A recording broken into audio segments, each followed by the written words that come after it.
Hello and welcome back to old school mentors. और दोस्तों, आज के सेशन में जो टॉपिक हम डिस्कस करने वाले हैं, जिसके एमसीक्यूज हम डिस्कस करेंगे, उस टॉपिक का नाम है ट्रायल बैलेंस। तो इस टॉपिक को डिस्कस करने के बाद मूव ऑन करेंगे हम अपने अगले टॉपिक्स पे भी। और साथ ही साथ मैंने कहा था कि वैल्यूएशन ऑफ इन्वेंट्री आपका डिमांड थी बच्चों की कि वो टॉपिक मैं आपको करवाऊं। तो जैसे ही इन टॉपिक्स के एमसीक्यूज खत्म होंगे, वो टॉपिक में डिटेल्ड में आपको करवा दूंगा विद एमसीक्यूज। और दोस्तों, ये जो इसकी पीडीएफ है हमारे एमसीक्यूज की, ये पीडीएफ आपको मिलेंगी किरिंस कॉमर्स जोन के टेलीग्राम चैनल पर। उस चैनल को आप सब्सक्राइब कर लो तो उस पर आपको पीडीएफ ये मिल जाएगी। और बहुत जल्द कांस्टेबल का हम एक पेड कोर्स शुरू करने वाले हैं पूरे जेएंडके में सबसे कम कास्ट पे। तो स्टे ट्यून्ड, इंतज़ार कीजिए। बहुत अच्छा कंटेंट, बहुत अच्छी फैकल्टी आपको पढ़ाएगी एट मिनिमम कॉस्ट। पूरे जेएंडके में जो सबसे कम कॉस्ट होगी वो हमारी होगी। तो चलिए दोस्तों, शुरू करते हैं आज का सेशन। हमारा पहला MCQ, the objective of preparing the trial balance. Trial balance बनाने का ऑब्जेक्टिव क्या है? पहला, preparation of financial statement. Yes, ये भी एक ऑब्जेक्टिव होता है। दूसरा, to serve as a summary of what is content the ledger. भाई लेजर में हमने क्या किया, उसकी एक समरी होती है। यस, ये भी इसका एक ऑब्जेक्टिव है। तीसरा, जस्ट ए सेकेंड, तीसरा ऑब्जेक्टिव इसका है टू इस्टेब्लिश अर्थमेटिकल एक्यूरेसी। ये तो सबसे मेन ऑब्जेक्टिव है कि अर्थमेटिकल एक्यूरेसी चेक करना। तो क्योंकि ये सब सारे ही ऑब्जेक्टिव्स हैं, इसलिए हमारा आंसर रहेगा D, all of the above. चलिए बढ़ते हैं अपने नेक्स्ट एमसीक्यू की तरफ। Next MCQ is, even after the agreement of trial balance which of the error can remain. Trial balance आपका बराबर आ गया, दोनों साइड्स आपकी ट्रायल बैलेंस की, ये ट्रायल बैलेंस है, ये डेबिट साइड, ये क्रेडिट साइड, दोनों साइड आपकी बराबर हैं। दोनों साइड मान लो 1000 रुपए बराबर है। कहता है even after the agreement of trial balance, यानी दोनों साइड बराबर आने के बावजूद, विच of the error can remain, कौन सा एरर ऐसा है जो तब भी हो सकता है। जनरली ये होता है कि अगर हमें ट्रायल बैलेंस के दोनों साइड्स बराबर आ जाए तो हम ये मान के चलते हैं कि हमने कोई गलती नहीं की। लेकिन कुछ एरर ऐसे होते हैं कि ट्रायल बैलेंस की दोनों साइड्स बराबर होने के बावजूद भी वो एरर्स रहते हैं। तो वो कौन सा एरर इसमें हो सकता है? पहला, an entry not post in the ledger at all. अगर कोई एंट्री हमने लेजर में नहीं की, इसका मतलब हमने ना यहाँ, क्योंकि हम जो बैलेंस है लेजर से ही ट्रांसफर करते हैं, तो अगर लेजर में कोई ट्रांजेक्शन रिकॉर्ड ही नहीं की, इसका मतलब वो हम यहाँ पे भी रिकॉर्ड नहीं करेंगे, तो अल्टीमेटली कोई फर्क नहीं पड़ेगा। दूसरा, transaction not entered at all in the journal. भाई जर्नल ही नहीं बनाई तो लेजर भी नहीं बनी होगी, और लेजर नहीं बनाई तो लेजर से हमने ट्रायल बैलेंस भी नहीं बनाया होगा, यानी तब भी दोनों से समय हमारी बराबर दिखेंगी। तीसरा, a wrong amount written in both column of the journal. भाई रॉन्ग अमाउंट लिख दिया, मान लो हमने लिखना था 5000, लेकिन गलती से एक जीरो ज्यादा लगा दिया यहां पर भी और एक जीरो ज्यादा लगा दिया यहां पर भी, तब भी हमारा ट्रायल बैलेंस क्या आएगा? बराबर आएगा। तो इसका मतलब इन सब की वजह से ये ऐसे एरर्स हैं कि अगर ये एरर हो भी जाएं तो भी ट्रायल बैलेंस को कोई फर्क नहीं पड़ेगा। ट्रायल बैलेंस की दोनों साइड्स जो हैं वो आपको बराबर दिखेंगी। बढ़ते हैं अपने अगले एमसीक्यू की तरफ। Rules of preparing trial balance are. Trial balance के जो रूल हैं बनाने के वो क्या हैं? Options are, the balance of liabilities, income, profit and capital accounts are written on the credit side, और the balance of all assets, expense, losses, drawings, cash and bank accounts are written on the debit column. बिल्कुल सही बात है। जो liabilities, income, profit और capital account हैं, ये trial balance की क्रेडिट साइड में आते हैं, यहां पर आएंगे। और बी जो बैलेंस है एसेट, एक्सपेंस, लॉसेस, ड्राइंग का, वो सारे के सारे कहां आएंगे? डेबिट साइड में। इसलिए हमारा आंसर रहेगा C, both A and B. बढ़ते हैं अपने अगले एमसीक्यू की तरफ। The next step after preparing ledger is the preparation of. Ledger के बाद जो अगला स्टेप होता है वो क्या होता है? सबसे पहले हम क्या बनाते हैं? सबसे पहले हम बनाते हैं जर्नल। ठीक है, जर्नल के बाद क्या बनाते हैं? बनाते हैं लेजर। लेजर के बाद क्या बनाते हैं? नेक्स्ट स्टेप क्या आता है? Trial balance. तो अगला स्टेप जो होगा वो क्या होता है? Trial balance. ट्रायल बैलेंस के बाद नेक्स्ट स्टेप क्या होता है? ट्रेडिंग और profit and loss account. Trading and profit and loss account, और फाइनली हमारी क्या बनती है? Balance sheet. तो ये स्टेप आप याद रख लो, जर्नल, लेजर, लेजर से ट्रायल बैलेंस, ट्रायल बैलेंस से ट्रेडिंग, प्रॉफिट, लॉस अकाउंट, और फाइनली बैलेंस शीट। फिलहाल हमारा आंसर सी रहेगा। नेक्स्ट एमसीक्यू जो हमारा है, ₹1250 received as interest correctly entered in the cash book but posted to the debit of interest account in the trial balance, क्या फर्क पड़ेगा? देखिए, इसको मैं थोड़ा सा प्रैक्टिकली करके आपको दिखाता हूं। ठीक है, ये आपका ट्रायल बैलेंस है, डेबिट क्रेडिट साइड। ठीक है, अब 1250 रुपये आपको इंटरेस्ट मिला और आपने कैश बुक में रिकॉर्ड कर दिया। आपने उसकी रिकॉर्डिंग कैश बुक में कर दी। तो जब हमने कैश बुक को यहां दिखाया तो 1250 यहां तो दिखा दिया। दूसरा, वो क्योंकि हमारा इंटरेस्ट था तो इंटरेस्ट हमने रिसीव किया था, और अगर हमने इंटरेस्ट रिसीव किया तो वो हमारी इनकम थी, बराबर है। और अगर इनकम थी तो इनकम्स कहां आती हैं?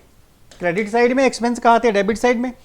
तो वो 1250 यहां आना चाहिए था, यहां पर, यहां आना चाहिए था, लेकिन असल में हमने ऐसा किया नहीं। वो यहां नहीं हमने रिकॉर्ड किया। हमने कहां रिकॉर्ड किया? Debit of interest account. कहां रिकॉर्ड किया? इंटरेस्ट अकाउंट के डेबिट साइड में, यानी उसको, उस इंटरेस्ट को जो कि मुझे यहां लिखना चाहिए था, मैंने गलती से यहां लिख दिया। तो अल्टीमेटली मेरी ये साइड इस साइड के मुकाबले कितनी बढ़ गई? 2500 बढ़ गई।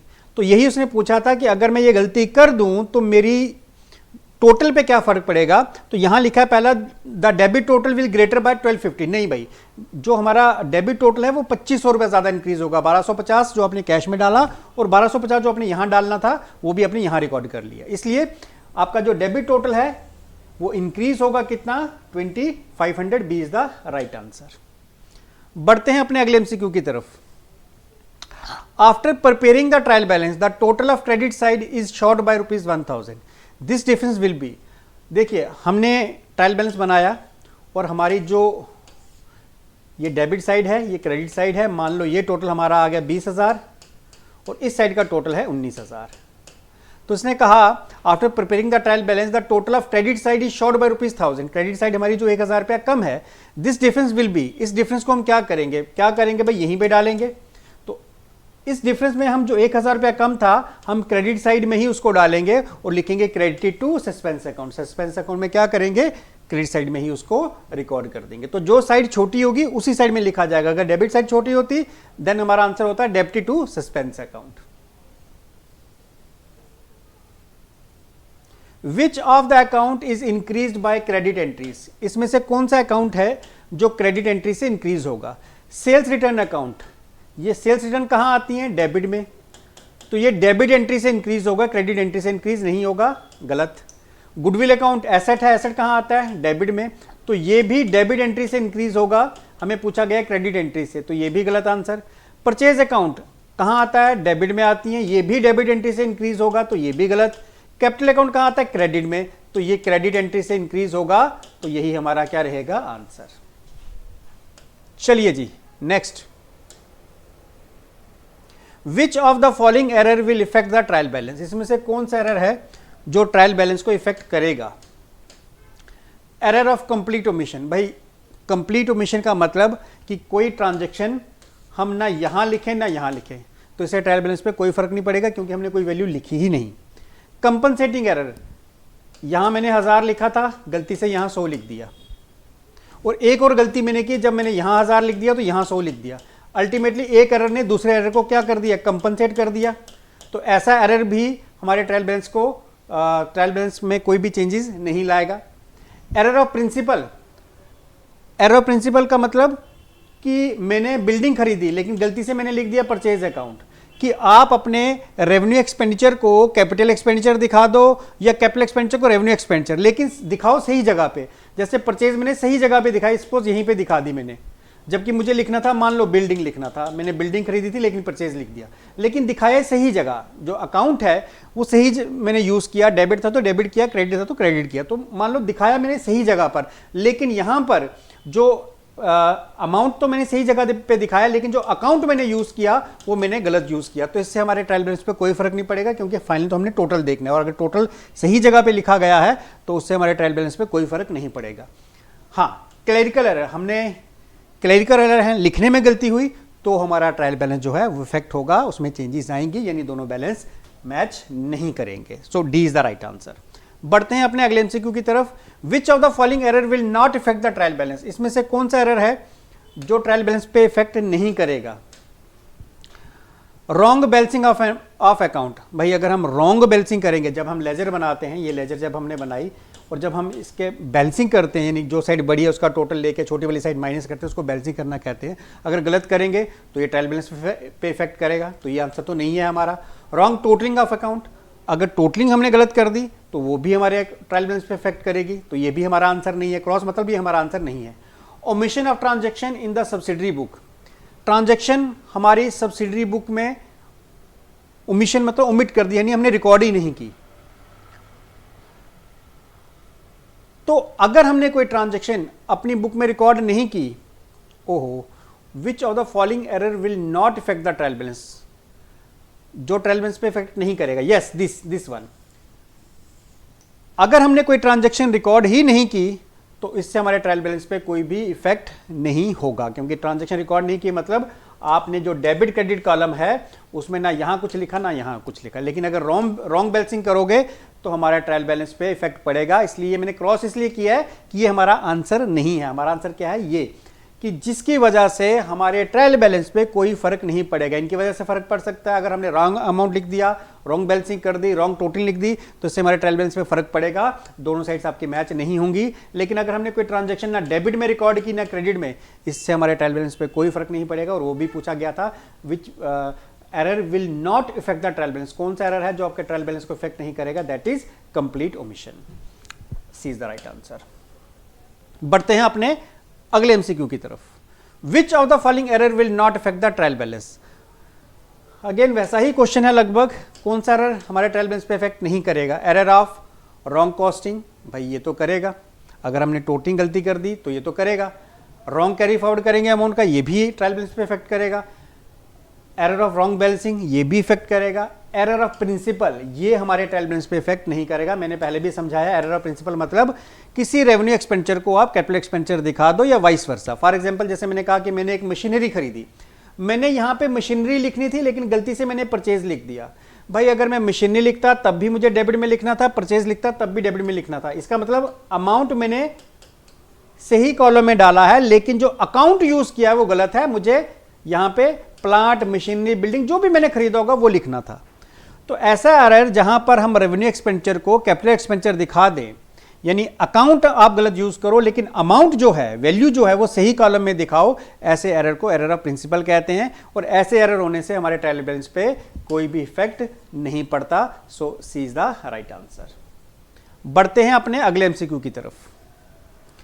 Even when the trial balance is tallied, which type of error can remain in the books. कहता है अगर हमारा ट्रायल बैलेंस बराबर आ भी रहा है, दोनों साइड्स हमारी बराबर आ भी रही हैं, तब भी कोई एरर ऐसा हो सकता है जो हो लेकिन ट्रायल बैलेंस उसको ना दिखाए। वो एरर कौन सा है? एक कंपनसेटिंग एरर, बिल्कुल ये एरर मैंने अभी बताया था, एक एरर दूसरे एरर को कंपनसेट करता है। एरर ऑफ प्रिंसिपल, ये भी मैंने अभी बताया कि इससे भी ट्रायल बैलेंस पे कोई फर्क नहीं पड़ता। एरर ऑफ कंप्लीट ओमिशन, कोई ट्रांजैक्शन रिकॉर्ड ही नहीं कि, इससे भी ट्रायल बैलेंस पे कोई फर्क नहीं पड़ता। तो ये एरर होने से भी ट्रायल बैलेंस पे कोई फर्क नहीं पड़ेगा। तो यही पूछा गया था, which type of error can remain in the books, कि कौन सा ऐसा एरर है जो बुक्स में हो सकता है। ये तीनों एरर्स अगर हों तब भी हमारा ट्रायल बैलेंस बराबर आएगा। तो इन सब के रहने से भी हमारा जो ट्रायल बैलेंस है वो टैली करेगा। चलते हैं आगे। ट्रायल बैलेंस क्या है? ऑप्शंस आर अकाउंट है, नो, डॉक्यूमेंट है, नो, स्टेटमेंट है, yes. Trial balance is a statement जिसमें हम अपने लेजर्स के जो बैलेंसेस हैं वो ट्रायल बैलेंस में रखकर अर्थमेटिकल एक्यूरेसी चेक करते हैं। Next, receive ₹800 from Ram, this account has been credited to Ramesh instead of Ram, this error is.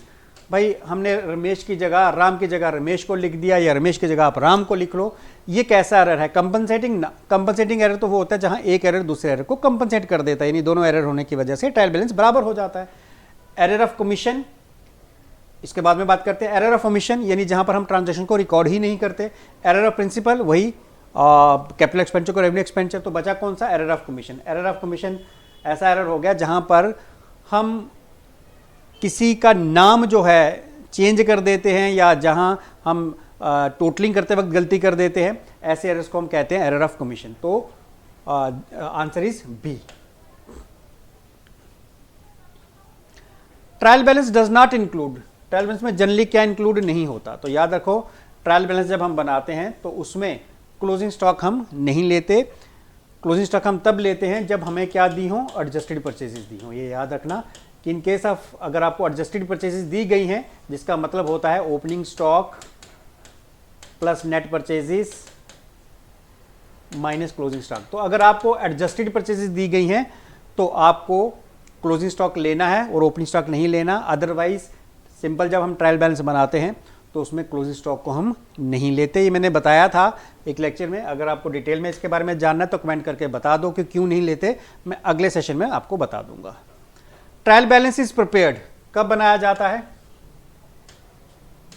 Before laser, laser से पहले नहीं, ये बनाया जाता है आफ्टर लेजर। जैसे मैंने बताया था जर्नल, जर्नल के बाद लेजर, लेजर के बाद ट्रायल बैलेंस, तो आफ्टर लेजर, लेजर बनने के बाद ही ट्रायल बैलेंस बनता है। B is the right answer. When one error compensate the other mistake is called, एक एरर जब दूसरे एरर को कंपनसेट करे तो उसको क्या कहते हैं? उसको कहते हैं कंपनसेटिंग एरर। तो आसान है, चलिए आगे बढ़ते हैं। Name the common method of preparing the trial balance. Common method कौन सा है? Total method, balance method, total balance method, none of. तो दोस्तों इसमें जो कॉमन मेथड है वो बैलेंस मेथड है। बैलेंस मेथड का मतलब क्या होता है कि जो हमारी लेजर हैं, जो हमारी लेजर होती हैं, ये मेरी लेजर है, इस लेजर के बैलेंस को लेकर ये बनाया जाता है। कोई बैलेंस यहाँ पे आ गया या कोई बैलेंस यहाँ पे आ गया, तो बैलेंसेस को लेकर ये बनाया जाता है, उसको कहते हैं बैलेंस मेथड। टोटल मेथड का मतलब होता है कि जैसे मान लो लेजर का ये टोटल आपका 1000 रुपये है और ये टोटल आपका है 1500, तो दोनों का टोटल, डेबिट का डेबिट साइड में लिख दें, क्रेडिट का क्रेडिट साइड में। तो टोटल का मतलब हो गया कि आपके लेजर के दोनों बैलेंस, जो डेबिट बैलेंस है वो डेबिट साइड में दिखे, क्रेडिट बैलेंस क्रेडिट साइड में। तो एक मेथड ये भी होता है जो कि जनरली हम यूज नहीं करते। हम कौन सा मेथड यूज करते हैं? जो हमारा बैलेंस मेथड होता है, जिसमें हम लेजर का बैलेंस निकाल के उन बैलेंसेस को हम यहाँ पे ट्रांसफर करते हैं, तो उसको जनरली बैलेंस मेथड बोला जाता है। तो मोस्ट कॉमनली मेथड हमारा कौन सा है? Balance method. Total and balance method दोनों का मिक्स है। चलिए आगे बढ़ते हैं। Which one of the following error shall not prevent the agreement of trial balance? इसमें से कौन सा एरर है जो ट्रायल बैलेंस का एग्रीमेंट या फिर ट्रायल बैलेंस का टोटल को डिसएग्री नहीं करता या मिसमैच नहीं करता? ऑप्शन आपके सामने, और ये आपका रहेगा आज का होमवर्क। जरा सोच के बताओ कि इसमें से कौन सा है जिसके होने से ट्रायल बैलेंस पे कोई फर्क नहीं पड़ेगा। ये आपके सामने रहा, तो आप इसको बताओगे, इसका आंसर मुझे दोगे कमेंट सेक्शन में। चलिए आगे बढ़ते हैं। Outstanding salary account would appear in trial balance on, किस साइड पे अपेयर होगा? आउटस्टैंडिंग सैलरी लायबिलिटी है, लायबिलिटी कहां पे आती है? क्रेडिट साइड में। So answer is B. चलिए बढ़ते हैं लास्ट एमसीक्यू की तरफ। Error of principle arises when. Error of principle मैंने आपको बता दिया कि जब हम किसी कैपिटल एक्सपेंडिचर को रेवेन्यू एक्सपेंडिचर या वाइस वर्सा शो करें, तो when a transaction is recorded fundamentally wrong, yes, पहला ही सही है, ठीक है। जब किसी ट्रांजैक्शन को हम फंडामेंटली गलत लिख दें, कैपिटल एक्सपेंडिचर को रेवेन्यू या रेवेन्यू को कैपिटल एक्सपेंडिचर दिखा दें। तो दोस्तों ये थे आज के एमसीक्यू। कोई डाउट होगा कमेंट सेक्शन में लिखो, और कुछ होमवर्क भी दिया है वो भी कर लेना। नेक्स्ट सेशन हम लेके आएंगे कैश बुक पे, कैश बुक पे एमसीक्यूज लेके आएंगे। अगला सेशन वही रहेगा। आज के लिए इतना दोस्तों, थैंक यू वेरी मच।